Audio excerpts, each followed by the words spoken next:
еркін бала менен ұстаздың айырмашылығы жоқ. Соншалықты олар бір вайпта дейміз ғой, жаңағы тікелей әсер ететін мектеп, тікелей әсер ететін білім, тікелей әсер ететін университеттегі, жоғарғы оқу орындағы ұстаздар. Неге етпедің, неге анау ұят, не керек, бәрі ұят, не үшін, кім үшін өмір сүріп жатқан белгісіз, қабылдамайды ғой. Сіз жұмыстарды жасап бітірген жоқсыз. Ойлаңыз, мен ән айтуды, театрда ойнауды үйреніп келген жоқ, мен есеп шығарып келдім.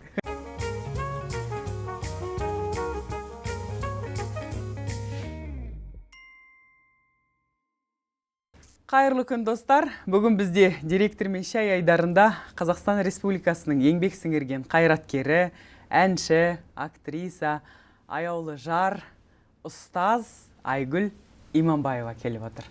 Қош келдіңіз, апай. Сәлем. Қалыңыз қалай? Саламатсыз ба, күшті. Рахмет. Амансыз ба? Қош Сізді көргеніме қуаныштымын. Мен де қатты қуаныштымын. Сіздің айдарда директордың кабинетінде отырғандай сезімде емес, кәдімгі директор менен шай ішіп, өзімше бір әңгіме дүкен құратыныма өте қуаныштымын. Рахмет. Келгеніңізге көп рахмет, Айгүл апай. Өз басым сізді тек әнші, актриса ретінде емес, ұстаз ретінде халыққа бүгін жаңа емес, енді 18 жыл педагогикалық өтіліңіз бар. Жалпы ұстаз ретінде бүгін бір сұхбат құрсақ, бала тәрбиесіне қатысты, оқушы Айгүл қандай болды деген сондай бір бұл сұхбат, бұл подкаст жалпы ерекше болмақ. Ең бірінші кезектегі сұрақ, бала оқушы Айгүл Иманбаева қандай оқушы болды? Мен мамам айтатын еді, ақылды тентегім деп. Жалпы өмірде қазіргі менің осы жасқа жеткендегі, осы жасқа дейінгі түйгендігім, көріп жүргендігімнен түйген ойым, мынау жақсы оқи тұра, бірақ өзіңнің ішкі тентектік мінез болады ғой, ақылды тентектік деген, көп нәрсеге биікке жеткізетін сол бір мінез ба деп ойлаймын. Енді оны бізден бұрында айтылған сөз ғой адамға. Әлихан ағамыздың сөзі бар, жағы ортаға тек мінезіңмен сиясың. Расында да мінез болу керек. Кейде бір мінез деген нәрсені әркім әртүрлі түсінеді. Ол бір ұрдажық мінез емес. Ол бір іштегі қайтпайтын мінезің, жігерің, қайсарың, еңбекқорлығың, бұның бәрі мінезге келіп саяды да. Сол мінезмен де бала күннен болды. Мен мектепте оқып жүргенде музыка мектебінде баян сыныбында оқыдым. Ол баян мектебінде 7 жыл білім ол алдым. Мектепте үздік бітірдім. Алтын белгіге дейміз ғой, қазіргі тілмен алтын белгіге мектепте бітірдім. Бала кезден алғыр, айтқаннан қайтпайтын, өзінің көзқарасымен өзінің пікірі бар. Маған енді көп жағдайда, ана менен бала дейміз ғой, анамның тарапынан үлкен қолдау болды бала кезімнен. Өйткені ол кісі менің бойымдағы барлық қабілетті көре білді, қолдай білді. Ана есебінде, енді ол кісі өзі есептің адамы, жаңағы өмір бойы үкіметте жұмыс жасаған, есеп қисаппен бухгалтер дейміз ғой, енді финансист қазіргі тілмен, сол мамандық бойынша қызмет жасаған кісі. Бірақ мені бір ата-ананың әдеті емес пе, өзің өнерде болсаң, болмаса өзің мұғалімдікте, ұстаздықта болсаң, қойшы, осыған бармашы, бір күн түн жұмысы бітпейді, сен басқа мамандыққа баршы деп айтады. Бірақ менің анам маған олай айтпады. Бірақ менің алдымда туған әпкем айтты. Ол педагогика, ұстаздыққа барам, тіл әдебиет мамандығына барам дегенде, жоқ, сен деген есепке бару керексің, бухгалтер болу керексің деп оқытты. Бәрібір менің әпкем дипломын әкеліп мамама берді, қайтадан қыздар университетіне барып, тіл әдебиетті бітіріп, бәрібір ұстаз қазіргі таңда. Ал мені олай тәрбиелемеді. Менен көрдім екен, сол бір қайтпайтын алғырлықты мінезді, пысықтықты, талантты білмеймін, бірден қолдады. Тіпті мынау той-томалаққа барғанның өзінде менің анам ойыншық ұнаса, ананы алғым келеді, мамамды тәте дейін, тәте, ана ойыншықты алып берші десем, ән айтсаң саған береді екен. Сен билесең, ананы саған сыйлайды. Сонда ана жаққа сөйлесіп қоятын болып тұр ғой, менің қызыма берші деп енді. Бірақ маған жай бере салмайды, еңбектену керек. Маған анам сол бала кезімде жаңағы той-томалақтағы ән айтуым болсын, солай бір бағыттады. Ал енді білімге келгенде олимпиаданың алдын бермейтінмін. Әсіресе қазақ әдебиеттен, тілден және орыс әдебиетінен.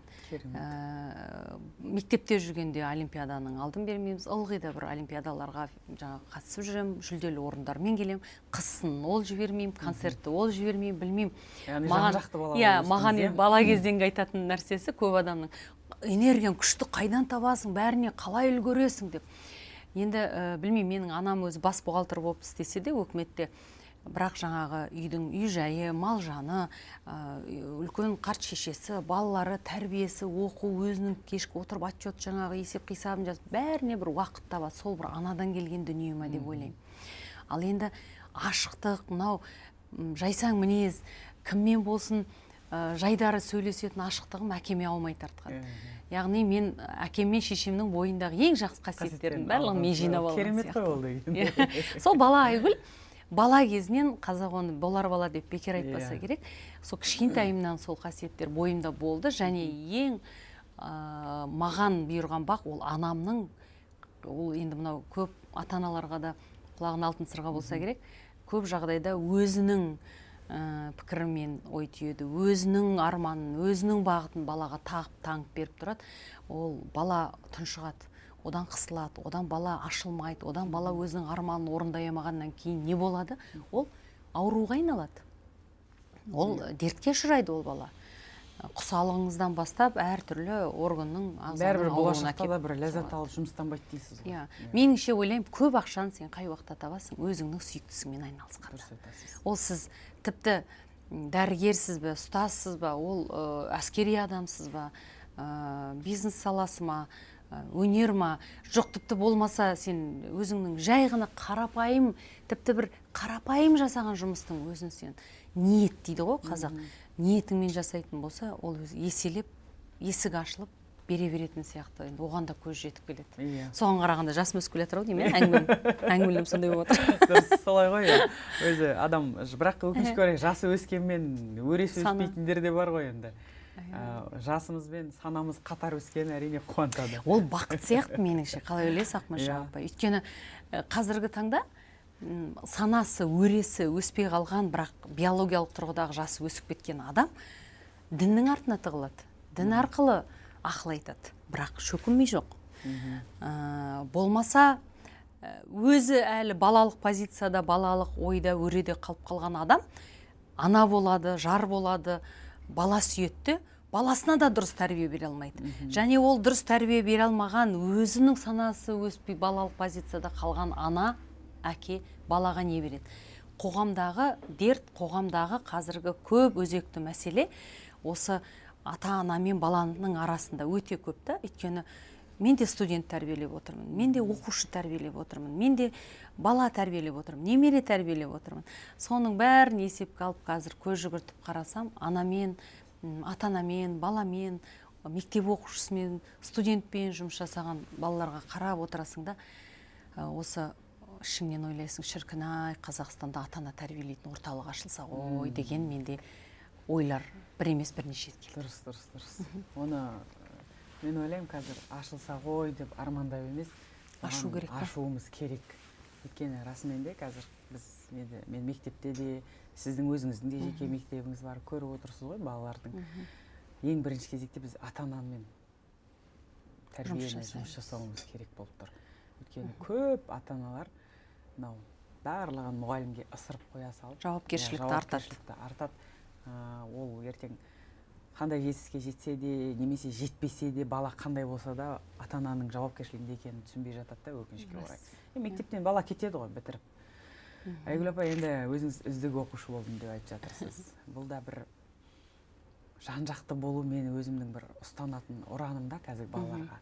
Елгезек болу, жаңағыдай қарым-қатынас, адамдармен қарым-қатынасқа түсу, біз білімді бірінші жолға қойып, қазіргі таңда осында балалардың бір жетпей жатқан дүниесі, сол жан-жақтылыққа тәрбиелей алмай жатырмыз ба деп ойлаймын. Сіз өзіңіз бала Айгүл жан-жақты болып өскенін көрсетіп жатырсыз.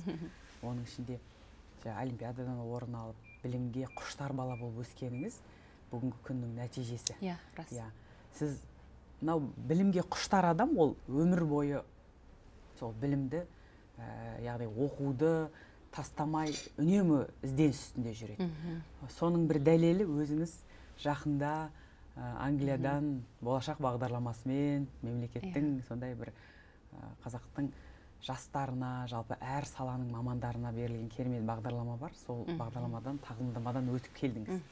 Енді осы тағылымдамадан өту барысында да біраз ағылшыны жоқ, қалай барды деп те естіп жатырмыз. Бірақ мен білетінім, болашақ бағдарламасы бір жылдары орысша шақыртумен, Американың өзіне де, Англияның өзіне де орысша шақыртумен бір сондай периодтар болды. Мен ойлаймын, сіз сондай уақытқа түскен шығарсыз. Менікі тағылымдама болды, магистратура емес, және мен тапсырған жылы дәл тағылымдамада, енді магистратураны білмедім, тағылымдамада тіпті IELTS сертификатын сұраған жоқ. Сіздің ағылшыныңыз бар ма, жоқ па, ол нәрсе сұралған жоқ. Және орысша шақыртулар болды. Бірақ енді барғаннан кейін міндетті түрде тілдік курс оқытады, ол жақта солай ғой, сіз оқыдыңыз ба? Мен енді мынау болашақ десе, ағылшындардың бір жақсы тактикасы бар, сөйлетіп отырып соралататын. Соны басынан өткерген жанмын. Біріншіден, менікі енді үлкен тәуекелділік болды деп ойлаймын. Өйткені орта жасыңа қарай жол тартқан уақытыңда ол енді оқу, ол енді біздің қазақтың өлшемі. Жалпы мына кішкентай ұлттардың басындағы, бойындағы болатын комплекс дейді оны. Ойбай, мына 30-дан кейін өлуге дайындалып, қартаюға дайындалып, қарттық болып 40-тан кейін 50-ге дайындалып, жаңағы айтқан шөкім ми бар ма жоқ па, баста ақыл айту, болмаса үйтпе, бүйтпе, неге бүйттің, неге кроссовкимен отырсың, неге мынау киіміңді тіктел, неге боянбадың, неге үйтпедің, неге анау ұят, не керек, бәрі ұят, не үшін кім үшін өмір сүріп жатқан белгісіз. Мен қайда, басым қайда, аяғым қайда, өзін танымай, естімей жатқан бір хаос дейміз ғой, адамның өзінің өмірінде сондай дүниемен көп айналысатын, әлеуметтік желінің бір өршіп, тек сонымен ғана таңын атып күнін батырып жатқан дүние өкінішке орай бізде өте көп. Сұлтанмахмұт Торайғыров ағамыздың жақсы сөзі бар. Жақсылық көрсем өзімнен, жамандық көрсем өзімнен, тағдыр қылды дегенді шығарамын сөзімнен дейді. Қоғамда жақсы дүниенің артынан емес, жаман дүниенің артынан еру, өсек айту, өсек тыңдау, кім шалынып кетті, кім не ішті, кім қайда барды, болмаса соның барлығымен ғана алысып, біреудің өмірімен алысып кеткен жаңағы бір топ лекті сондай аянышты адамдар ғой жасап отырған. Мен мысалы балам сыртта оқыды шетелде, жаңағы КТЛ-ді бітірді, одан кейін университетті Европада оқыды. Еркін бала менен ұстаздың айырмашылығы жоқ. Соншалықты олар бір вайпта дейміз ғой, жаңағы бір толқында бір тіл табысады, жас ерекшелігі, жастың үлкендігі, кішілігі, оқушы, ұстаз деген өлшемдер жоқ. Сонда ғана олар бір-бірін естиді. Сенім, құрмет. Сенеді, құрметтейді, естиді, түсінеді, сезінеді, және нәтиже тез болады да. Ал енді бір-бірің араңа сіз директордың образындасыз, мен жұлдыздың образында. Ол салқындық стена мынандай үлкен бір арадағы кедергі тұрғаннан кейін сіз мені естімейсіз ғой. Мен сізді естімеймін. Менің басымда корона бар киіп алған, сіздің басыңызда корона бар. Отырайық онда.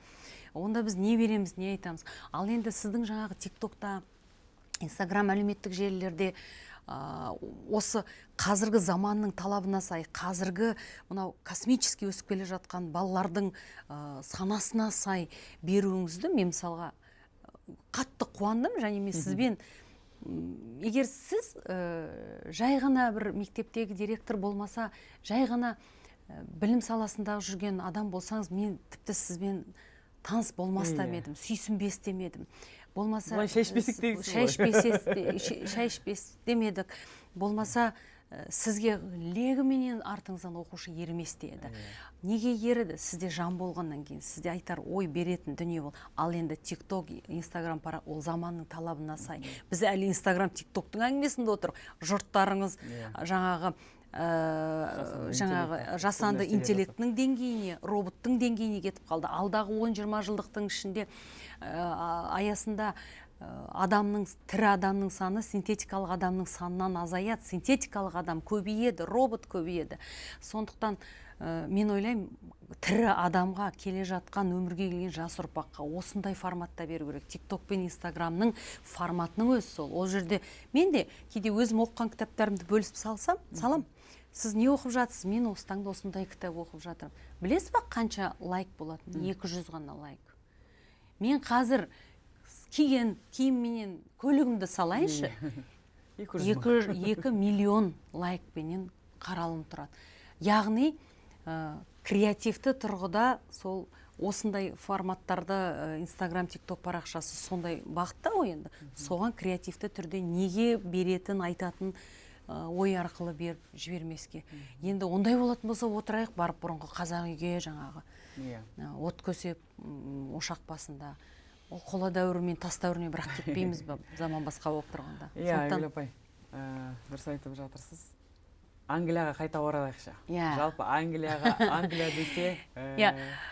Мен осы әңгімемді айта берейін, ондай болатын болса, Ақмаш апай. Англияға дейін қандай болды, Айгүл апай? Кейін қандай болды? Жалпы трансформация бар ғой. Мен жалпы өмірімді мынау қазақтың даналығы, кереметтігі, қасиеттілігі сода мүшелмен-ақ өлшей салған ғой. Мүшелмен-ақ 13 жас. 13 жаста қазақ қалай жасаған бұрынғы заманда. Басына малақаймен бір ұрат, бала құламаса үйлендірген.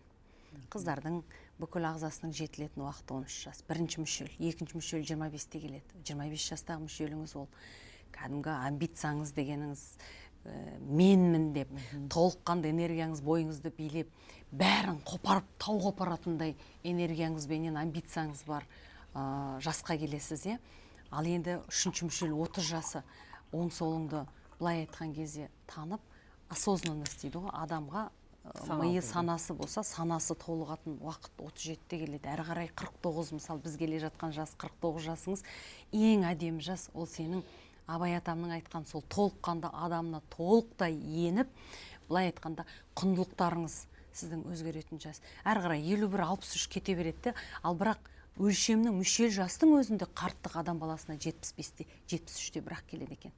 Ал бізде қалай? 30 жасыңда қарттық келіп, 45 жасыңда дайындалады да. Осыдан кейін қалай сіздің организміңіз, ағзаңыз ауырмайды, қалай одан кейін барып қарттық баспайды, қалай одан кейін сіз жаңағы емханадан, ауруханадан шықпай жүресіз. Яғни даму. Даму бар жерде ауру жоламайды.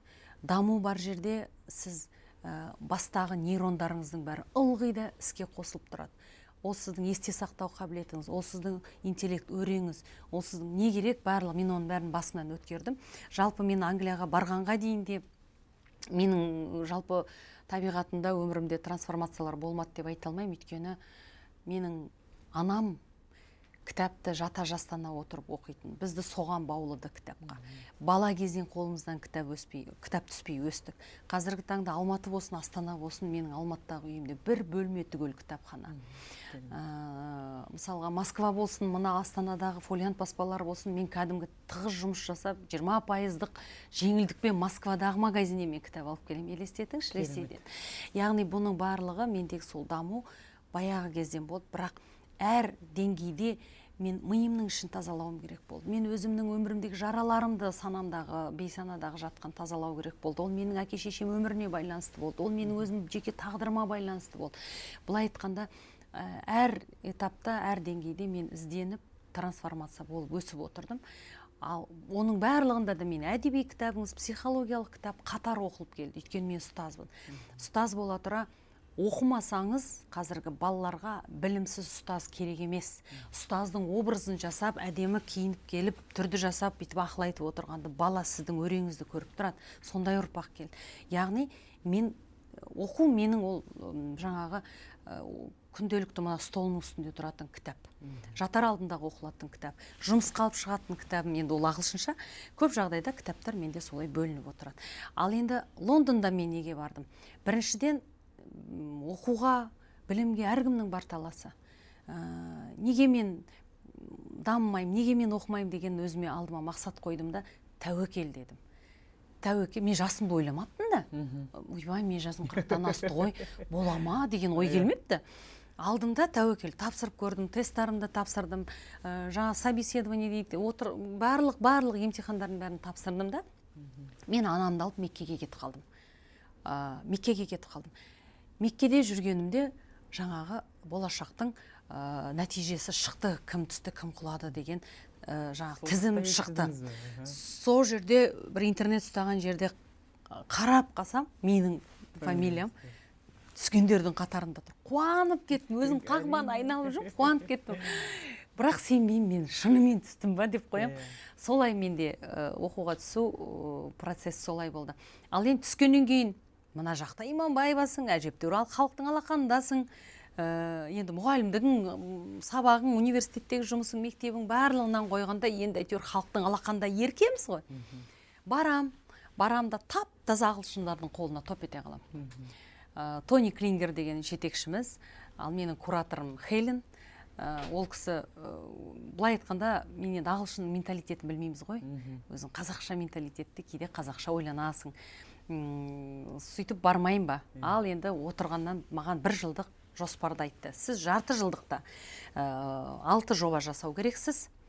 Шығармашылық әртүрлі бағытта. Соның ақшасын есептеу керексіз.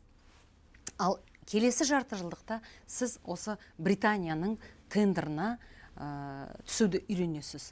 Қалай жаңағы тапсырыс бересіз, заявканы қалай бересіз, документті қалай тапсырасыз, отчетты қалай жасайсыз, соның барлығын менікі арт менеджмент дейді, яғни мәдениетті басқару. Сонда мен ойлаңыз, мен ән айтуды, театрда ойнауды үйреніп келген жоқ, мен есеп шығарып келдім. Былай айтқанда. Басқару болғаннан есеп шығарасың, оны қалай сатасың, қалай көрермен жинайсың. Енді онымен мен менеджерлікпен онсыз да Қазақстанда айналысып жүрген адам едім. Мемлекеттік жобаларды да алып жасап жүрдік. Жаңағы тендерға бұл жақта да мен қатысып жүрдім. Бірақ о жаққа барғаннан кейін басқа мемлекет қой. Өзім білетін нәрсе ғой дедім мен, ішімнен, емін еркін. Содан маған жаңа тапсырма береді. Жоба жасап келіңіз, сол жобаларыңызды бюджетін есептеңіз деді. Жақсы дедім. Сөйтемді мен не істеймін? Жұмысқа хабарласам ғой, Алматыдағы мектебіме. Қыздарыма хабарласам. Сонымен зам директорға телефон шалдым да айттым, қызым, сен маған ана жасаған жобаларымыз бар еді ғой мемлекеттік. Сол жобалардың, сметасын жіберші маған бюджетті дедім. Енді Қазақстанда қалай жасалады? Мен жобаны аламын, қорғаймын, және оны финансист өзінің есебін жасайды, юрист жаңағы өзінікін жасайды, ұйымдастырушылар өзінікін, әркім өз позициясында жұмыс жасайды. Ал енді ана жақта соның бәрін өзіме жасауға тура келді. Оған Айгүл жаңа келді ғой шетелге. Амбицияңыз былай, жұлдыз маңдайымда қадалып тұр. Содан не істеймін, қызыма звондаймын да айтамын, бер маған жібер. Содан маған жібереді, 1-2 жобаның жаңағы бюджетін, сметасын аламда, бірақ жобаны жасадым. Яғни мен жасаған жобалардың ішінде біреуі жаңағы мүмкіндігі шектеулі жандардың театры, біреуі аудиотеатр. Ол айтпақшы шетелде өте дамып кеткен. Мысалға сіз құлағыңызға салдыңыз, ешкім сізбен жүрмейді. Сатып алдыңыз, құлағыңызға жаңағы аудионы саласыз да қаланы аралап жүре бересіз. Бірақ сіздің құлағыңызға ойнап беріп тұрады. Актерлар ойнап береді. Мысалға, мына Хан Шатырдың жаңағы қалай тарихы, болмаса Бәйтерек қалай тұрды, қандай бір мысалға өзінің тарихыменен салынды ғой мысалға да, жаңағы архитектура болсын. Сол сияқты енді, ол мен мысалға айтып жатқаным ғой, мысалға енді шетелде көп қой, әр жаңағы памятниктен дейміз, әр ғимараттың өзінің тарихы бар. Соның барлығын актерлар ойнап береді. Мынаусы патшайымды ойнайды, мынау патшаны ойнайды, мынау мынаны ойнайды, бірақ аудио, ешкім көрмейсің, бірақ ана жаңағы ғимаратқа барасың да, аузың ашылып, сол кездегі көне дәуірге өтіп кетіп, сол кездегі ана патша менен патшайымның сол кездегі соғыстың сол бір бәрі құлағыңда ойналып жатады аудио. Сонымен мен аудио бір жоба жасадым, жаңағы мүмкіндік шектеулі адамдардан, талантты актерлардан құралып жасайтын біреуін жасадым, балалар театрын біреуін жасадым, үлкендердікін біреуін жасадым. Солай не керек, 6 жобамды жасап, бюджет теңгемен есептеймін ғой. Теңгемен есептедім да. Енді оны бюджет есептеу қалай? Бұны гастрольге апарсаң, автобусыңа қанша кетеді, қанша актер апарасың, ол актердің гонорары, оның жейтін тамағы, жүрісі, костюмге қанша кетеді. Барлығы есеп. Бәрін есептедім, шығардым. Теңгеменен апарып бермеймін ма Хеленға, мұғаліміме? Мен саған теңгемен есепте дедім ба? Неге паундпен? Енді фунт стерлинг паунд қой. Неге паундпен есептемейсің? Қабылдамайым жұмысыңды дейді. Мә саған, содан кейін амбицияны айтайын мен сізге жаңағы. Мен деген эгоның кедергі жасаған жерін. Мен сіздердің паундпен қалай мен есеппеймін? Керегіне маған. Мен Қазақстанға қайтам оқу бітірген, теңгемен жұмыс жасаймын. Мен паундпен есептегім келмейді, менің ақшам емес деймін ғой, қарасаң шана тілден келеді, бәленің бәрі. үндеген жоқ. Окей деп шығарып салды. Онда бүгін қайт деген жоқ па? Мынан қараңыз, біз болсақ энергиямызды, нервімізді шашып, сол жерде соңғы сөзіңді айтып, эмоция шығарамыз ғой. Сен не қыл деп тұрсың деп. Бір эмоция жоқ. Жақсы деп шығарып салып болды. Алып қалды жұмысымды. Сөйтеді, қабылдамайды ғой. Сіз жұмыстарды жасап бітірген жоқсыз. Мына жарты жылдық жұмысыңызды атқарған жоқсыз деп айтады ғой маған. Жоққа шығарады ғой. Жоққа шығарады.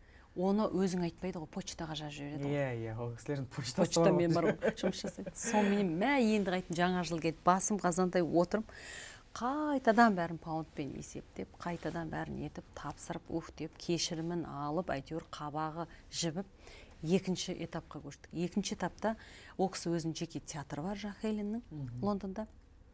Маған бүкіл документациясын берді. Сен осы бойынша менің театрым арқылы жаңағы отправить жұмыстың бәрі жасап, енді тендерға түсуге болады деген кнопканы басқанға дейінгі жарты жылда процесті жасап үйрендім. Бірақ қиналғанымды сөзбен айтып жеткізе алмаймын. Бірақ мен ағылшын деңгейімді up intermediate-ке дейін көтеріп алдым. Қандай керемет. 5-ші деңгейге дейін көтерген кезде оқуым бітті. Сонда ішімнен айттым, әттеген-ай, құлағым енді ашылып, енді әңгіме айтып, енді Агата Кристидің кітабын оригинал ағылшын тілінде оқып бастап, енді бәрін түсінген кезде әттеген-ай, енді бір жыл болғанда ғой, мен адвансқа бірақ шығатын едім ғой деген ой болды. Өйткені менде тупикте болдым. Мен тілді оқымасам, мен сабақ оқи алмайтынымды білдім. Сол себептен де мен мықтап тұрып сабаққа отырдым. Ол ма? Жаңағы тілді колледжда күнде сабақ қой, әр жұма сайын тест тапсырасыз ағылшында. Әр жұма сайын деңгейіңіз тексеріп отырады. Ал енді мына жаңағы тағылымдамадағы сабағым күнде емес. Ол кісіге сіз бір айда бір-ақ рет барасыз мұғаліміңізге. Тапсырма береді. Тапсырманы үйіп береді, болды, өзің жаса. Қыдырып жүріп жасайсың ба, ұйықтап жатасың ба, еліңе кетіп қаласың ба, бірақ жаса, тапсыр. Олар дипломды бәке-сәке жоқ, қазақшылық деген нәрсеге салынбайды, по фактан береді олар. Сіз оқығанда ғана диплом бермейді, оқымасаңыз диплом бермейді, оқысаңыз береді деген әңгіме. Әйтпесе сіз болашақ төледі ма, мемлекеттен төледі ма, ойбай, мына мемлекет төледі ғой, диплом бере салайық, оқымаса да деген әңгіме жоқ ол жерде. Біліміңізбен өзіңізбен күресесіз. Сондай адамдардың қолына тап болдым, қуанам, деңгейімді өсірдім. Сол ағылшын тілді колледждағы мұғалім Алексстан күні бүгінге дейін сабақ аламын. Колледжда оқып жүргенде екеуміз сабақтан шыққаннан кейін күнде сабақ 6-ға дейін болады. 6-тан біз 8-ге дейін ана Неро деген кофейня бар, кофе, біздің мына Starbucks сияқты. Соған кіреміз де, сол отырғаннан 2-3 сағат токинг дейміз ғой, әңгімелесеміз, conversation, кәдімгі тілмен. Солай жетілдірдім. Қазақстанда Марал деген ағылшын тіл мұғалім, онымен күні бүгінге дейін әлі онлайн оқимын. Және барлық курстастарым Бразилия, Испания, Франция, Италияда тұратын барлық өзімнің курстастарымменен сабақ, оларға да маған да практика тілден бір-бірімізбен сөйлесеміз. Сонымен мынау тіл үйренгендегі бір керемет дүниені мен түсінгенім, әлемнің есігі ашылады. Көп ақпарат сізге алғашқы нұсқада және кең ауқымда сіз ала аласыз. Көкжиегі артады ғой. Көкжиегің кеңейеді. Керемет. Менікі бітпейді, менде кейде бар ғой, мен тоқтай алмаймын, сізді көріп отырмын, тоқтатқыңыз келіп отыр. Иә. Жақсы. Айгүл апай, енді өзіңізді бір дарынды актриса ретінде, әнші ретінде бала кезден тыңдап өстік, таңғы елес ән мен де айтқанмын мектепте жүрген кезде. Өте бір хит болды ғой сол ән. Осы жаңа айтып отырсыз ғой, сізді тыңдап отырып, бізде қоғамда мынау әншілерге, осы актер әртістерге деген бір, олар бір сөйлегенде де, мынау сұхбат беру барысында да қалай сөйлеген білмейді деген сияқты көп жағдайда ол кісілер сынға қалып жатады, иә? Яғни сіздің әріптестеріңізді қоғам бір таяз қабылдап жататын жағдайлар көп болады ғой. Иә.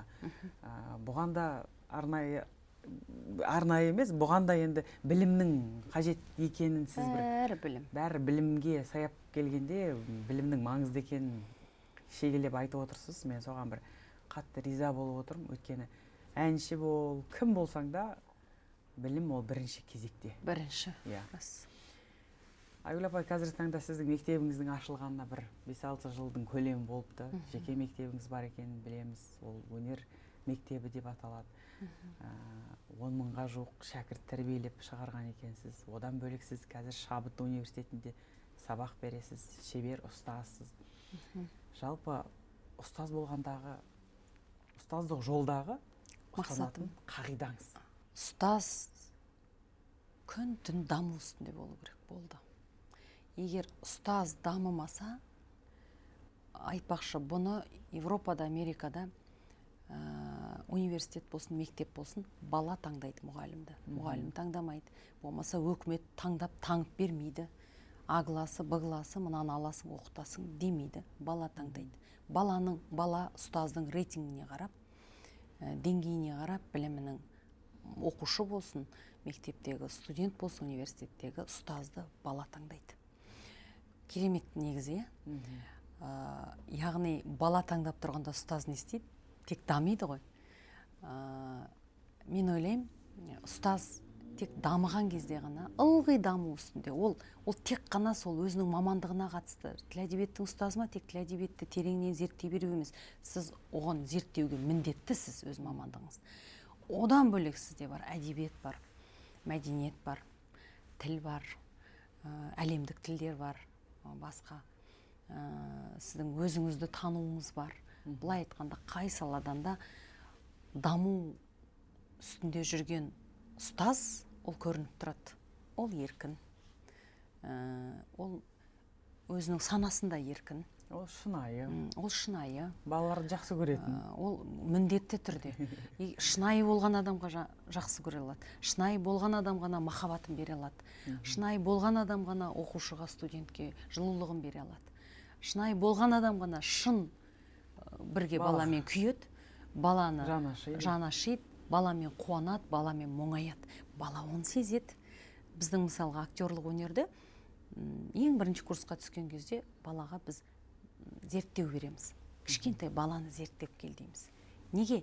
Өйткені кішкентай бала ғана алдамайды. Ол шын күледі, шын жылайды. Өсіп кеткен адамға не жетпейді? Сол шынайлық жетпейді. Соны біз баладан үйренеміз ғой, соны үйретеміз актерға. Сондықтан ұстазға керек нәрсе ылғи да даму, шынайылық, еңбекқорлық, адалдық, адамдық. Яғни осы қасиеттердің барлығы сіздің бойыңыздан табылады. Мен өзім алдыма келген университетте, Қазақ ұлттық өнер университетінде Күләш Байсейітова атындағы Шабыт деп жатырмыз ғой. Шәкірттеріме айтамын, егер сен менің бақшама түссең, менің шеберханама келсең, мендегі жақсы да жаман да қасиет сенде бар, сендегі жақсы да жаман қасиет менде бар. Біз бір-біріміздің айнадағы түріміз біз. Мектептегі жаңағы АИ академия дейміз, 5 жыл, міне 6 жылға аяқ басты. Осы АИ өнер академиясында 5 жылдан бері, құдай-ау, қазір Шабытпен жүргенде Алматыдағы 70 баламыз студент. Бұл үлкен көрсеткіш 5 жылдың ішінде. Ал енді ойлаңыз, 10 жыл, 20 жылға ертең кетсе, бүкіл өнер университеттеріне баратын балалар осы біздің Айгүл Иманбаеваның өнер академиясынан шыңдалып, дайындалып барады. Яғни кәсіби мамандық мектептен алып барады. Сол балаларымыз ерекше, басқаша, тірі жаны бар балалардың. Шын күле алады, шын қуана алады, шын жылай алады. Яғни мен жаңағы АИ академиясындағы мектебімдегі өнерге келген кішкентай балаларым бар ғой, шәкірттерім 6 жастан 17 жас аралығында. Ол шәкірттерімде ата-анаға да айтам, балаға да айтам. Егер сіз маған келіп, мені таңдап, менде оқысаңыз, шынайылық сіздің бойыңызда да бар. Адалдық сіздің ойыңызда да бар. Адамдық, еңбекқорлық, қарапайымдылық бәрі ол балада да, ата-анада да бар. Ал енді жаңағы интрига, шум шығарып, айғайлап, бәле іздеп, барлығы мұғалімге жауапкершілікті айтып қойып, мұғалімнен ғана талап етіп, мұғалімнен ғана кешке дейін мазасын алатын ата-аналар болған жоқ емес, болды, келді. Қалбалақтап жүріп, өзінің үйіріне кірмеген бір нелер болады ғой, жаңағы жануарлар болады ғой, сол сияқты қалбалақтап жүріп шығып кетеді. Ондай да болды. Ал көп жағдайда келетін балада, ата-анада менің өзімдікі. Және атмосфера бар, отбасылық жылулық бар. Бір үйдің баласындай етіп тәрбиелейсіздер.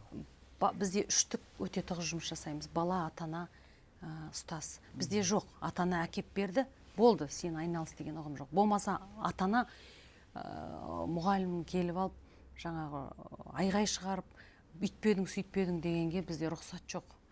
Мен ата-аналарға ылғи айтамын, мен өзім білем қайдан құлақ шығарсам деп. Өйткені бұл жеке, біріншіден. Екіншіден, бұл жерде кәдімгі жүйелі түрде қойылған методика бар өзіміздің. Және ол методика жұмыс жасайды. Маған сеніңіз дейсіз ғой. Сенет, я ылғи айтамын, мен сүйегі сіздікі, еті менікі. Бердіңіз ба, аманаттаңыз да, енді жүре беріңіз. Сондай балаларым тірі. Керемет. Балаларым жаны бар, жүрегі бар. Көзінен от көресіз ғой балалар. Көрем. Ең бастысы сол. От көрем. Айгүл апай, немереңіз бар. Бірақ сізді әлі әже болуға қимаймыз. Қандай әжесіз? Мен менің Айсұлу атты немерем 1,5-ға келді. Келінімнің өзі әдебиеттің, тілдің жанашыры Алмахан Мұхамедқалиқызы, анасы алтын құрсақта ананың тәрбиесін көрген қыз келінім. Енді тағы да осы жерде қалай айтпайсыз сіз енді. Тіпті құдаға дейін өзіме келетін құданы тауып тұрмын ғой. Мен де Алмахан апаймен құдамын дегенде мен қатты таң қалдым. Ол кісіні біз бәріміз... Алмахан апай менен құдағимен отырсам да таң құрамыз біз. Ол кісі кейде Алматыға келіп кетіп тұрады ғой, мен Алматыда болған кездерде. Сол кіріп аламызда бөлмемізге, мынаны бүйту керек еді, мынау сонда екеуміз бір күйбең тіршіліктің, бір тағатын бриллианттың, ішетін жейтін киетінің дүниесі, әңгіме жоқ, не ол кісіде не менде. Отыра қалып, мынаны бүйту керек еді, келер ұрпаққа мынаны беру керек еді, мынаны былай жасасақ қалай деп, екеумізде де жақсы бірлесіп жасайтын жобаларымызды қолға алып жатырмыз ол кісімен де, құдағимен. Ал енді немере тәтті. Мен өзімді сондай бір әже образында сезініп те, ұстап та жүргенім шамалы. Себебі үйде анам бар. Анам отырғанда, Асылжан тіпті өзім мамамның әжесінің баласы ғой. Енді мына немере, яғни анамның шөбересі, мен мамам айтады ғой, Құдай, ау немере тәтті деп шөбере одан да тәтті екен деп. Сондықтан менің анама бір екінші өмір сыйлағандай, екінші бір тыныс сыйлағандай. Атында Айсұлу деп өзі қойды. Қазақтың небір әдемі қыздарының аты бар, жоғалып бара жатқан. Бірге тұрады ғой Асылжан. Бірге тұрады. Сондықтан көзін аша салып әжесінің қолында, енді мамам тұрғанда, оны мен немерем деп өзі білесіз ғой, бір еміренсем. Анам ондай бір қызғанат деп айта алмаймын, дегенмен де сол анамның көзінің тірісінде көбірек анамның батасын, анамның энергиясын, анамның бойындағы жақсы текті қасиетін бәрі менің осы Айсұлуыма дарыс екен деп көп жағдайда мен бұйыртса үлгерем ғой. Екіншісі болады, үшіншісі болады. Алла өмір берсін. Құдай ғұмыр берсе, әлі немерелерді өзім тәрбиелеп, білім беріп, уақыт бөлетін уақыт алда. Мен қазір қоғамға керек, мен қазір өнерге керек, мен қазір жас ұрпақ студентке, оқушыға керекпін. Сол себепті өзіме көбірек көңіл бөлейін, керісінше анам көп махаббатын шөбересіне берсінші деген іштей өзім солай ойлаймын. Бірақ барған кезде, көрген кезде еріп кетесіз, әжелік кейіпке бірден еніп кетесіз, барынша еміреніп иіскейсіз, енді ойнатып бағып отырам деп айта алмаймын. Уақыт жоқ әзірге. Айгүл апай, мен жақында осыдан бір 3-4 ай бұрын Асылжанмен Алматыда кездестік. Осы кино жайлы бір сөйлестік. Сонда Асылжанмен бір шай ішіп отырып, бір сүйсініп, бір менің балам болсын дейтіндей керемет құндылықты бойына сіңірген, сондай қазақтың мықты баласын өсіріпсіз. Енді бұл жерде жаңа айтып отырған өзіңіздің анаңыздың үлесі зор екенін халық біледі ғой. Өзіңіз де оны жасырмайсыз. Әже тәрбиесін көрген балалардың да біз енді қазіргі таңда бір қоғамда баланы ата әжеге бермеу керек деп те айтып жатады ғой. Бірақ мүмкін жаңа жауапкершілікті ондай бір түгел сырып тастамау керек шығар, осы ұғымда дұрыс шығар. Жауапкершілік бәрі ата-ана мойнында болу керек сияқты меніңше. Ал енді махаббат, жаңағы балаға немереген құштарлықты әже еселеп береді ғой, көп береді ғой. Соны айтқан шығар. Әже тәрбиесінде, ана тәрбиесінде көріп өскен Асылжан бүгінгі күні өзі әке болып, ол да шетелде оқып, осы кино саласына бір үлкен үлесін қосып жатқан бір тұлға, азамат өсіп келе жатыр. Мен өте қуаныштымын. Асылжанмен әлі байланыстамыз. Енді ол Алматыда. Өткенде айтып жатырмын, Асылжан мен анаңызды шайға шақырып жатырмын. Сен де Астанаға келсең шайға шақырамын, директормен шайға десең, болды апай, келемін деп қояды. Керемет. Айгүл апай, өзіңіздің ең басты санайтын бір құндылығыңыз, осы өмірде ең басты құндылық?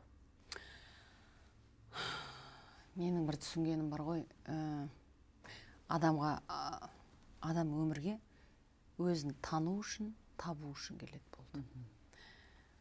Келгеннен кейін өзіңді танысу керек, өзіңнің ішкі меніңмен, және онымен достасу керексің, табу керексің, онымен мәңгілік өмірге бірге алып кету керек адам. Сол үшін келеді екен, мен соны түсіндім. Оны енді дін арқылы түсіндіріп жатады, біреу білім арқылы түсіріп жатады, психология арқылы түсіндіріп жатады, жолы көп. Бірақ сол бірақ нәрсе тану. Өзіңді тану, өзіңді табу, ол Құдайды тану, Құдайды табу деген сол. Өйткені біз сол жаратылыстың, жаратушының бір кішкентай бөлігіміз. Соны таппай, өзінің қолы қайда, басы қайда, аяғы қайда, жүрегі қайда, сезбейді, білмейді, естімейді өмірден өтіп жатқан адам көп. Мен үшін ең құнды, маңызды нәрсе мынау әке шешем қойған Айгүл деген ат, өнердегі жасаған Айгүл Иманбаева деген ат, ол мен үшін ол емес маңыздысы. Маған үф деп үрлеп бергендегі мына жерімнен кірген, ішіме, жүрегіме түскен жан бар ғой, анау анамның құрсағында жатып, мен әлі түйір кішкентай, әлі балаға, тіпті адамға айналмаған кездегі соғып тұрған жүрегіме үф деп үрлеп берілген жан бар. Мен сол жаныммен тілдесіп, жанымды тауып, табысып, соның ол нені қалайды? Соны сезініп, соның үніменен жүріп, солай егер толыққан соны меңгерсем, онда менен бақытты адам жоқ. Мен сол жолдамын қазір. Ол руханият, өзіңізді тани алдыңыз. ол руханият әлемі деп айтылады. Рухани әлем мен үшін өте маңызды нәрсе, менің руханиятым. Материядағы менің ішіп жегенім, бренд кигенім, менің үйім, менің қыдырғаным, көргенім, барлығын мен тастап кетемін бұл жаққа. Ештеңені алып кетпеймін, атағымды да алып кетпеймін. Яғни менің өзімді табуым, тануым маңызды. Мен сол жолдамын қазір. Толыққанды таптым, таныдым, білдім дегенде адам өмірден өтіп кететін сияқты. Бірақ мен соның барлығын іздеп танудамын. Мен Дулат аға Исабековпен өте жақын, өте қатты араласқан адаммын. Ол кісі, білмеймін, менің әдебиеттегі, өмірдегі де бір үлкен әкем. Және ол кісі өмірден өткенде мен елде болмай қалдым. Өте қатты дейді.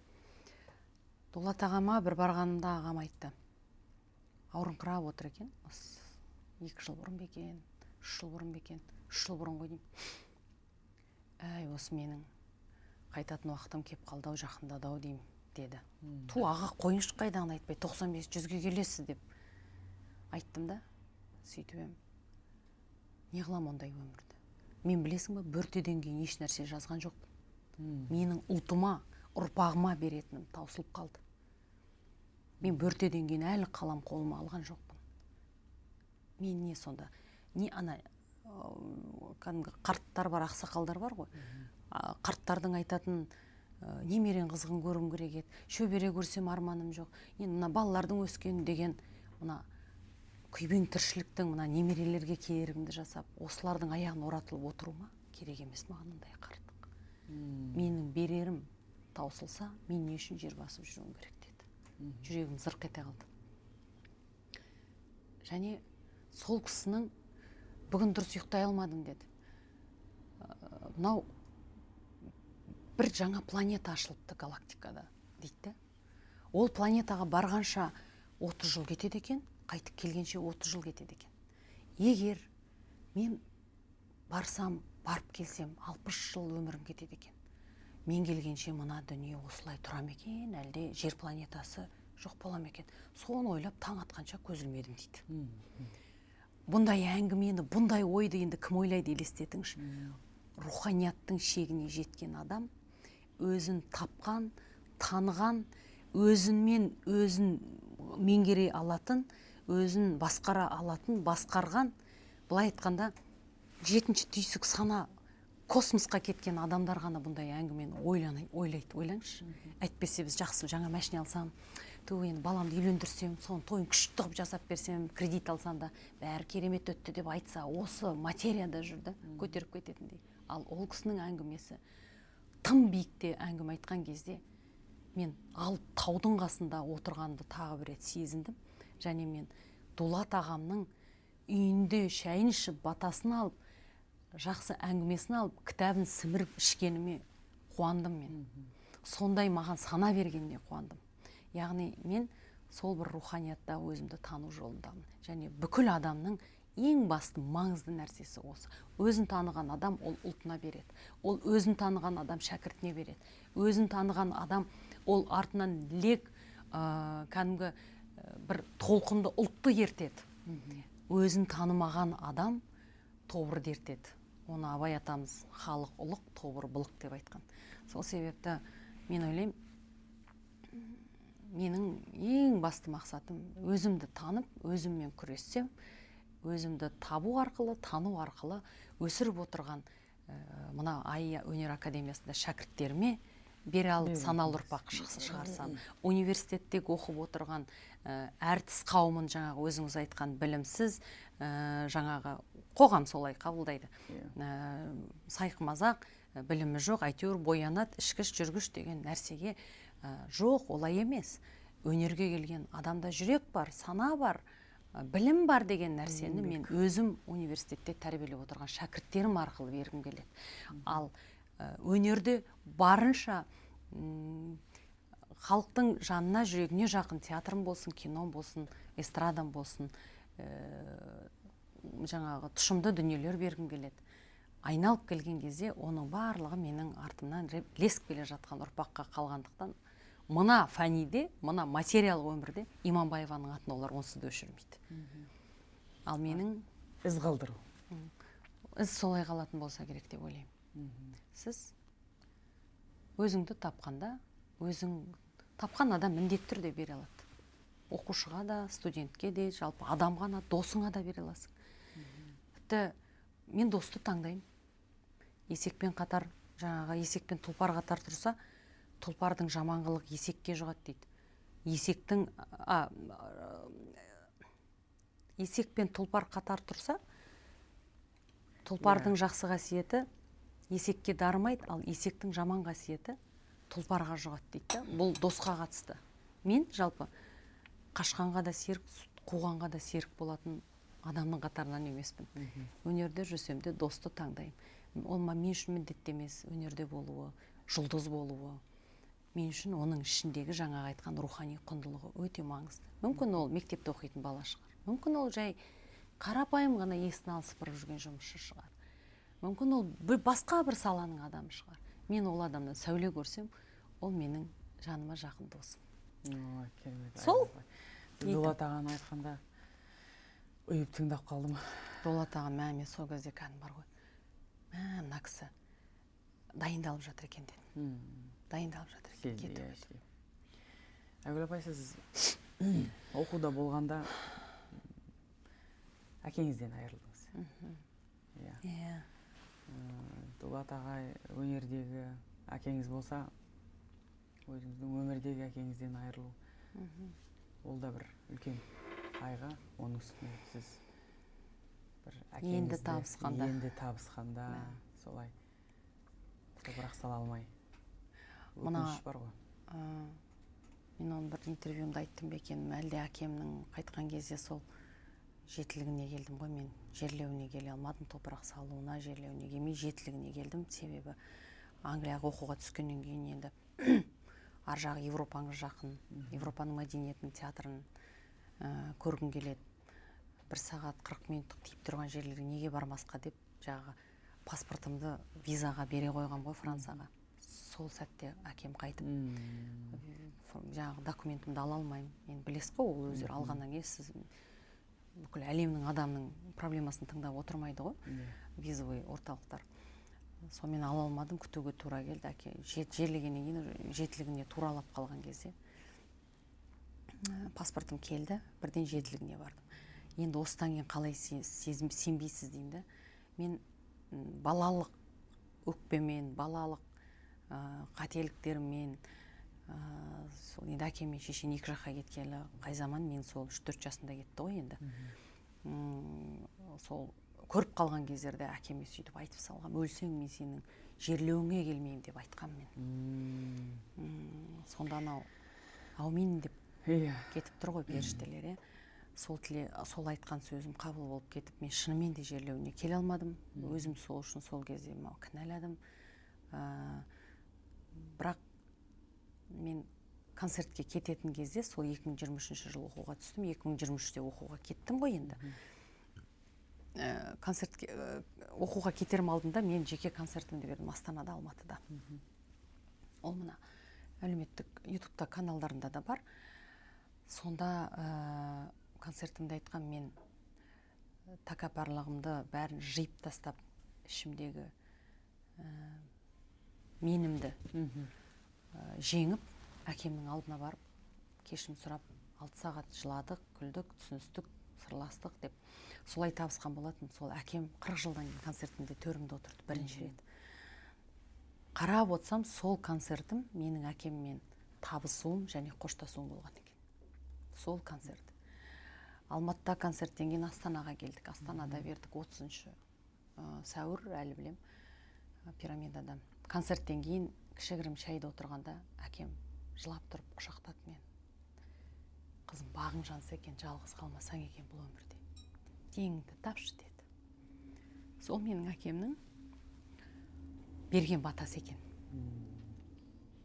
Ол жай бір құшақтап саған бір тілек емес, ол әкенің батасы. Әкемнің батасын қай уақытта алдым мен? Әкемнен кешірім сұрағанда, жүрегімді тасты жібіткенде ғана маған әкеме қарай жол ашылды. Және әкеммен қалай табыстым, әкемнің қалай батасын алдым. Мен араға көп уақыт салған жоқпын, бірақ жылдан кейін тұрмысқа шығып кеттім. Мен тіпті еркексің, Айгүл, еркексің, ой, еркек болып туғаныңда ғой деген сөзге соншалықты анда есіріп жүре берген екенмін. Шыныменен еркек екенмін ғой деп. Сөйтсем, менің мықтылығым әлсіздігімде екенін мен күйеуге шыққанда ғана білдім. Шыққанда ғана сезіндім. Жалпы өзімнің әйел екенімді, нәзік екенімді, еркелеу керектігімді мен бәрін осы тұрмысқа шыққанда ғана сезіндім. Енді мен Асылжанның әкесі жайлы ештеңе айтпаймын, себебі ол кезде жас болдық. Ол кезде бала болдық өзіміз. Ол жайлы айтудың өзі тіпті артық, оған оралудың өзі артық. Бірақ ең бастысы оның нәтижесі саналы, тәрбиелі, жаны, жүрегі, санасы, білімі бар ұлым. Ол үшін мен Сәбиттің, Асылжанның папасына алғыстан басқа айтарым жоқ. Сондай бір текті жерден, осындай бір текті ұлым болғанына бақыттымын.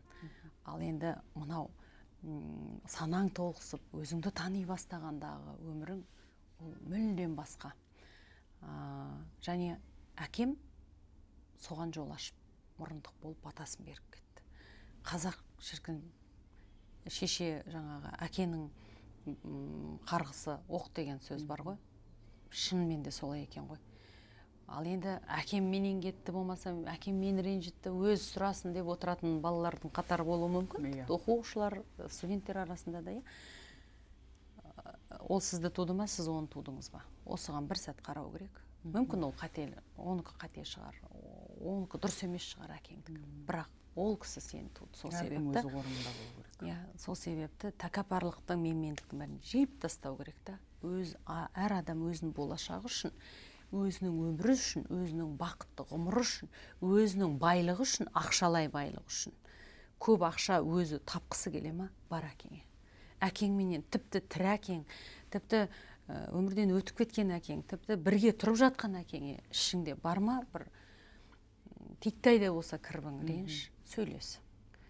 Сол үшін бізге тілді Құдай өсек айту үшін берген жоқ. Тілді бізге сөйлесу үшін, тіл табысу үшін тілді берді. Мен соны жасадым, және соған қатты қуанам. Өйткені менің туған әпкем қанша айттым, баршы сөйлеш, дайын емеспін, сонда дайын еместігінде емес, тәкаппарлық қой жібермей тұрған.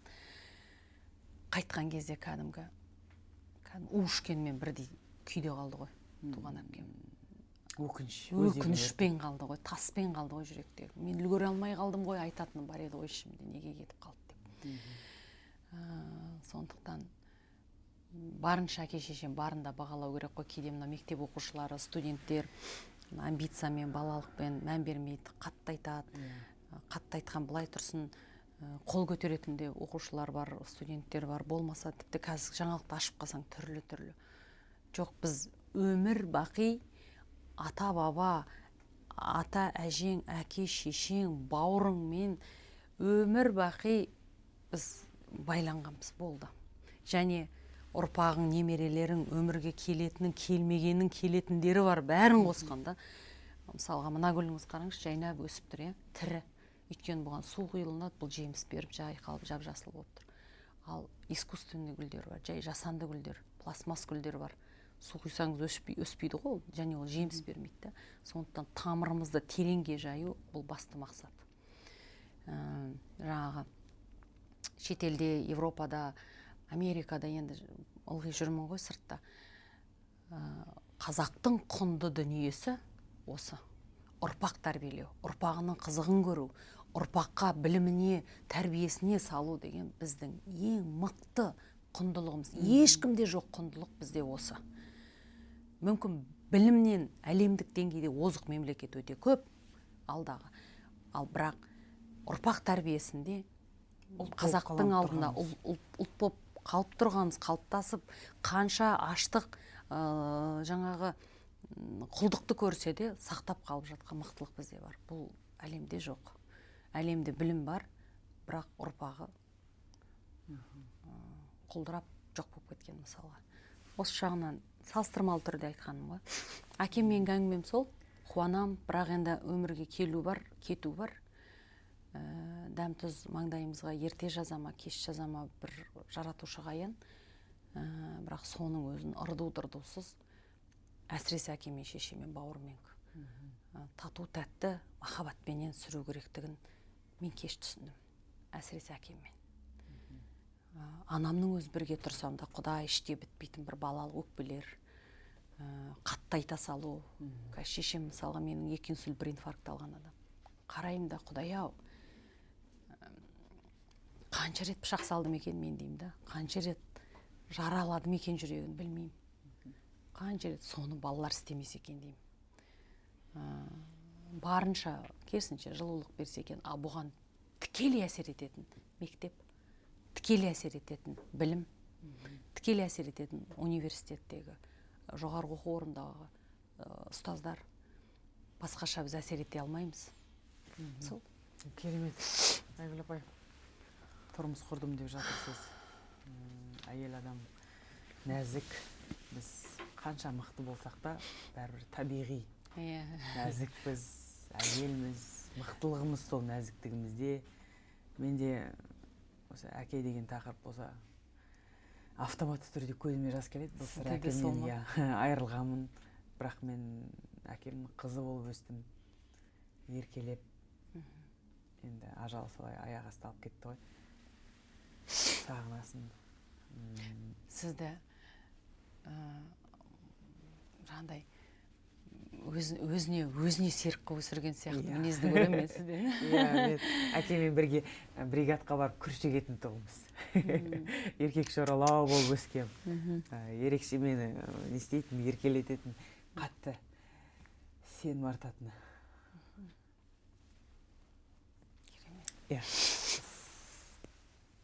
Жаңа айтып жатырсыз ғой, ата-анамен тіл табыса алмау деген нәрсе болмау керек. Мен де оны түсіне алмаймын. Ол түгілі кейде бауырларымның өзі жаңағындай ата-анамызға бір жаңағы кірбің келтіріп, ренжіп жатса, мен ол нәрсені түсіне алмаймын. Мен өзім балаларыма үнемі айтып отырамын, мен қазіргі таңда жеткен жетістігім осы ата-анама деген қатты бір разылығымның арқасы деп. Сондықтан бұл өмірде батасы ата-ананың батасын алу деген нәрсе ол ең бірінші кезекте соны кез келген бала өсіп келе жатқан жас ұрпақ түсінуі керек. Ол жай бір ата-ананы сыйлау керек деген сөздің астындағы дүние емес, формалды. Ол ата-анаға разы болу, ата-ананың батасын алу деген сенің өміріңнің болашақтағы жарқын, әдемі өміріңнің бастауы деп. Бүкіл кілт ата-ананың қолында ғой, ашып беретін болашақтың бүйтіп. Соны түсіну керек.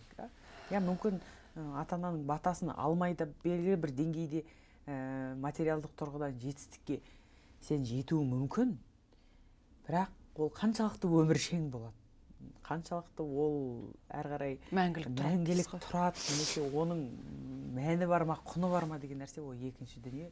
Сондықтан бизнесмендердің өзі, мынау коуч жасап жүрген ағаларымыздың өзі ең бірінші кезекте қазір осыны айтады. Ата-анаңмен қандайсың? Ата-анаңмен дұрыс емес болсаң, ақша жоқ болды. Ақша болған күннің өзінде биікке апарып бір күні жалп ете қаласың дегендей.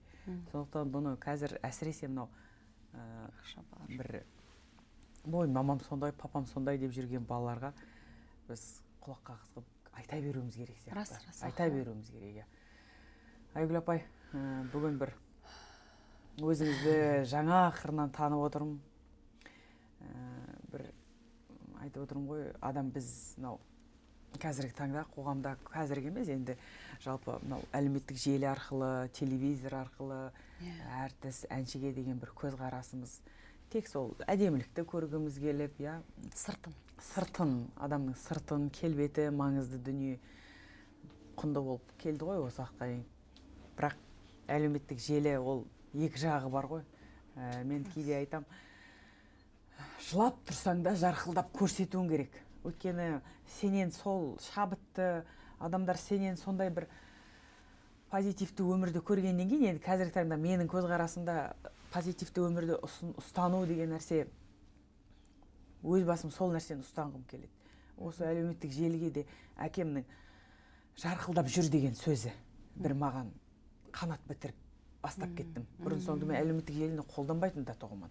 Өзім уақытта жоқ оған, оны бір жеңіл деп қабылдадым, бірақ кейіннен осы әкемнің жарқылдап жүр деген өсиет сияқты қабылдап, қазіргі таңда расымен де адамдарға осы позитивті өмір сүрудің өзі жетіспей жатады. Жаңа ғой енді, ал енді өзім осы позитивті өмір сүруді насихаттау арқылы да өзімнің өмірімде саналы түрде не ойлаймын сол болады, қалағанымның бәрі. Мен соған таңғалам. Қазір бір жобаны ойлап, осылай жасасам ба деп жүрсем, сол жобаны бастауға, сол жобаның бір дамып кетуіне керек адамдардың барлығы қасыңыздан ақшада бәрі де бір оңтайланып жатады да, сонда ойланам. Қалай бұл енді тылсым дүние демейміз ғой, адамның ойының, ниетінің соншалықты жақсы нәрсені, жақсы энергияны тартатыны.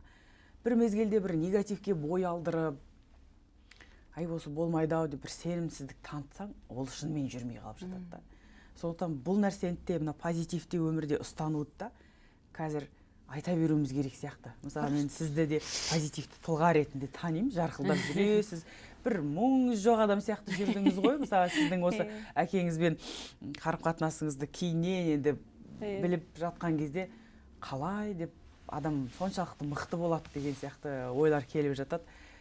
Бірақ біз мықты болмасақ та, мықты болуға тырыспасақ та, халық үшін қалай болғанда да сіз мықты, жан-жақты жұлдыз Айгүл болып қала бересіз. Күләш Ахметова апамыздың әдемі бір осы қыз-келіншектерге табиғатына бір сай өлеңі бар да, мен жақсы көретін.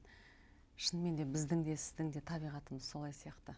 Бәрібір сыртта мақтымыз, позитивте жүреміз, бірақ затымыз әйел, әлсіздік бар, бірақ біздің күшіміз де мықтылығымыз да сол әлсіздігімізде шығар. Мазалайды санамды бір сансыз мұң, бәлкім мұңсыз өткен күнде мәнсіз күн. Мықтысың деп таңданады біреулер, мықты емеспін, әйелмін ғой, әлсізбін. Біреулерді мықтылыққа үйреттім, бірақ өзім күш таныттым, сиректім. Бәйшешектің қауызындай жұқамын, ең бір жұқа құмырадан күйрекпін. Айгүл апай, негізі анандай подкасттарда келген қонақтар жылайды дейді, журналистер жыламайды дейді, бізде не болып кетті десе. Бізде сізбен біздің өзі танысқан кезде өзі коннектед дейді ғой.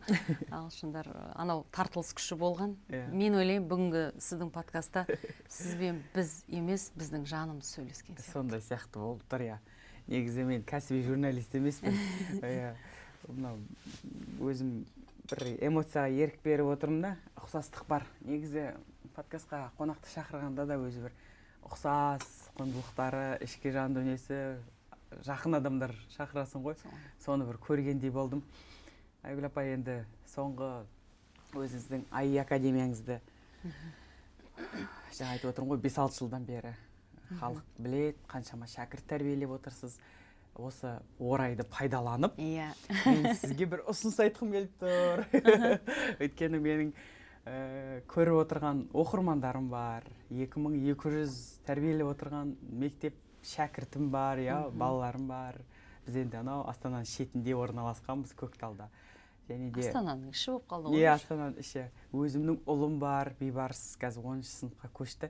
Әлі күнге дейін мамандықты бір нақтылай алмай жүр. Бір қарасам, математиканы жақсы оқиды. Бірақ әнге де бейімділігі бар, актерлыққа да. Мен енді өзім ана ретінде мына балаларды сен мынандай маманның иесі боласың деп ешқашан айтпаймын. Өзі бала таңдау керек деп, бағыт бағдарды беріп отырамыз. Енді қазір сізден бір үлкен қолқа салып, оқырмандарыма арналған, мектеп оқушыларыма арналған бір АИ академиясына осы өнер жолына түскісі келетін балаларға қолдау ретінде не айтасыз? Тікесін айтайын ба? Тікесін айтқанда жеңілдіктер бола ма? Әрине болады. Осы Айгүл апай сөзіңізді бөлейін. Осы блогты пайдаланып, осы мектепке пайдасы болсын, оқырмандарыма пайдасы болсын деп үнемі бір. Бізде жалпы ата-ананың да біздің елдің жағдайын барлық есепке алынған, енді бір аспаннан түскен ешқандай баға жоқ қой, әрине жеңілдік бар. Тіпті басқа жердегі жай үйірменің өзіне барғандағыдан қайда арзан келген ата-аналарымыздың өзі айтады бізге, қалай сонда біз осы 4 сабақты бірдей аламыз, бізде жаңағы актерлық шеберлік, әншілік, шешендік өнер, кешендік түрде би бәріне осыншақ төлейсіз ба деген таңғалып кетіп жатады ата-аналар. Өйткені біз қоғамды, ортаны, халықтың әлеуметтік жағдайын барлығын есепке ала отырып қойылған баға ол, және ата-аналар тарапынан да кейде жеңілдіктер жасап жатамыз. Біз енді 2 бала келіп жатса, отбасылық жағдайына байланысты. Жалпы Астана қаласында, шынымен өзіңіз айтқандай пайдаланып айтайын. Астана қаласында мына АИ өнер академиясы бар. АИ өнер академиясы деген енді осыдан 5 жыл бұрын пандемияның кезінде 2020 жылы біз 10 баламен ашылған мектебіміз. Осы пандемия біте салған жылақ, 1 жылдан кейін 300 балаға толған ол жер. 1 жылға жуық уақыттың ішінде 300 балаға айналды.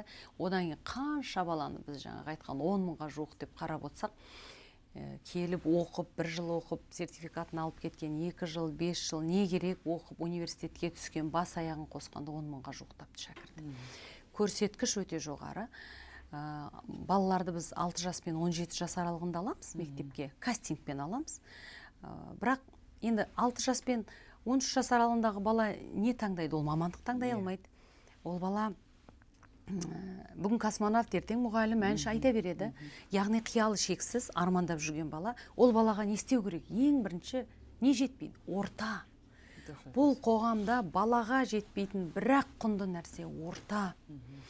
Орта табылған кезде жақсы тәрбие де алатын, жаңағы білімді де еркін құштарлықпен оқитын, өнерге де құштарлықпен бару үшін бала орта керек.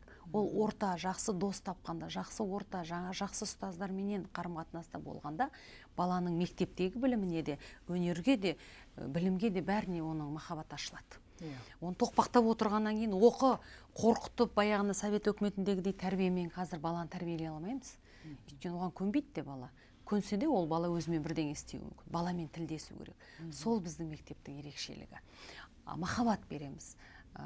Баланы өзінің қалаған ойын тыңдаймыз. Баламен ақылдаса отырып біз жаңағы сөйлесе отырып өнерді де, білімді де, тәрбиені де береміз. Ал енді 14-тен жоғары қарай балалар 17 жасқа дейін бұл балаларды біз қатты тексеріп аламыз. Неге? Өйткені ол өнерге бара ма, бармай ма, сол маңызды. Өйткені өнерге бармаса, енді ата-ананың қазіргі таңдағы қаражаты, мұғалімнің жүйкесі, баланың құр жоғалтатын уақыты маңызды ғой. Соның барлығын есепке ала отыра, біз жоғарғы класс оқушыларына, жоғары сынып оқушыларына талап жоғары, және барасың ба өнерге, бармайсың ба, соны сұраймыз. Бармаса, онда сау бол, бізге келмей-ақ қой деп айтамыз. Өнерге баратын болса, яғни жаңағы бойында қабілеттерін бәрін тексереміз. Содан ашық айтамыз ата-анасына. Мынандай мүмкіндігіңіз бар, грантқа түсе алатын мүмкіндігіңіз бар, болмаса түсе алмайтын мүмкіндік сізде тұр. Бірақ еңбек бәрін жеңбек, көрейік деген секілді мүмкіндіктер беріп жатамыз. Яғни бізде сол екіге бөлінеді. Кішкентай топ көп жағдайда мықты орта үшін өзіне сенімділік ұялатады. Баланың комплексін жоямыз бойындағы, бала ашылады, тілдеседі, еркін, және өнері өзімен өзі жүре береді. Және бізде мынау Уолт Диснейдің мультфильмдерін бәрін қазақ тіліне дубляждайтын біздің мектептің балалары. Балапан арнасында қаншама балаларымыз жүргізуші. Одан мына мемлекеттік жобалар болсын, кино, сериал, концерттер болсын, бәрінде біздің АИ академиясының балалары алдына жан салмайды. Бәрінде алдағы шепте біздің балалар жүр. Ал енді мектеп бітіретін балалар, жаңа айттым, қазірдің өзінде мына Шабытта, Жүргенов, эстрада цирк колледжі, Жүсіпбек Елебеков атындағы Алматыда бәрінде біздің шәкірттер жүр. Көзің қуанады, кіріп келсең балалардың, және олар тамақты бөлек ішпейді. Университетте столовыйдың өзінде, асхананың өзінде столдың бәрін қосып бірге тамақтан бөлісіп беріп отырады. Ол студенттерде жоқ. Ол бізден барған қалыптасқан үрдіс. Өйткені бізде мектепте АИ академиясында балалар тамақ біреу алып келмей қалса бөлісіп жейді. Бірін-бірі күтіп, бәрі жиналғанда бірақ бастап ішеді. Соны біз қалыптастырғандықтан бір үйдің баласындай бөлісіп жейді. Және қызғану деген мәселе. Жаңағы біз оның барлығын тәрбие сағаты өтеді бізде. Тәрбие сағаты бізде шай ішу форматында өтеді. Балалар өздері дастархан жаяды, мұғаліммен бірігіп отырады, қайырымдылық, достық, мейірімділік деген әртүрлі тақырыпқа біз баламен дискуссия құрамыз. Ой, ашылады біздің балалар жаңа. Шайда ашылады ғой адамдардың бәрі. Автобуста кетіп бара жатқандағы жаңағы үлкен кісіге орын бермеген болса, тағы басқа болса, көмектесу, әртүрлі тақырыпты өздері қозғайды. Апай, бүгін менде осындай болып, таңертең автобуста мен жаңа келе жатқанда деп еркін әңгімелерін айтады. Шай ішіп отырып, баламен солай әңгімелесіп, тәрбие сағатында біз баланың жүрегіне осындай бір жылулық нәрселерді енгізіп жібереміз. Бірақ еш уақытта лекция оқымаймыз балаға. Бұрышқа тақаба бұрысу жоқ.